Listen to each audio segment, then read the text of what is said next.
இது சம்பந்தமா ஒரு குட்டி கதை ஒண்ணு சொல்றேன்.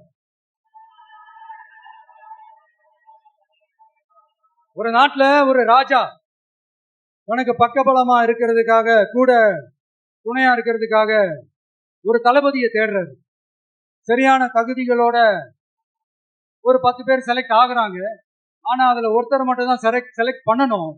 அதனால அந்த ராஜா என்ன பண்றாருன்னா ஒரு டெஸ்ட் வைக்கிறாரு. அந்த 10 பேர் கையிலையும் விதை நெல்லை கொடுத்து இதை நல்லா வளர்த்து கொண்டு வாங்க, ஒரு 3 மாசம் கழிச்சு வாங்கன்னு சொல்லி அனுப்பி வச்சிருந்தாரு. 3 மாசம் கழிச்சு வரும்போது அதுல ஒருத்தர் ஆளு உயரத்துக்கு வளர்த்திருந்தாரு, ஒருத்தர் தோல் உயரத்துக்கு வளர்த்திருந்தாரு. அதுல ஒரு 9 பேரும் நல்லா வளர்த்து கொண்டு வந்திருந்தாங்க. ஒருத்தர் மட்டும் வெறும் தொட்டியோடவே வந்தாரு.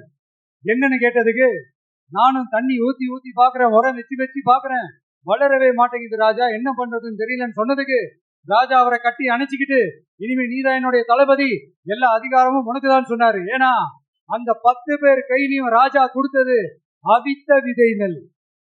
அது முளைக்கவே முளைக்காது. அந்த 9 திருட்டு பயல என்ன பண்ணிருக்காங்கன்னா வேற விதை நெல்லை வாங்கி அதை வளர்த்துட்டு ராஜாவையும் மக்களையும் ஏமாத்திருக்கிறாங்க. ஆனா இவர் மட்டும் உண்மையை போட்டு உடைச்சிட்டாரு. அதனால ஒரு நாட்டுக்கு திறமை எந்த அளவுக்கு முக்கியமோ அந்த அளவுக்கு உண்மையும் நேர்மையும் முக்கியம்.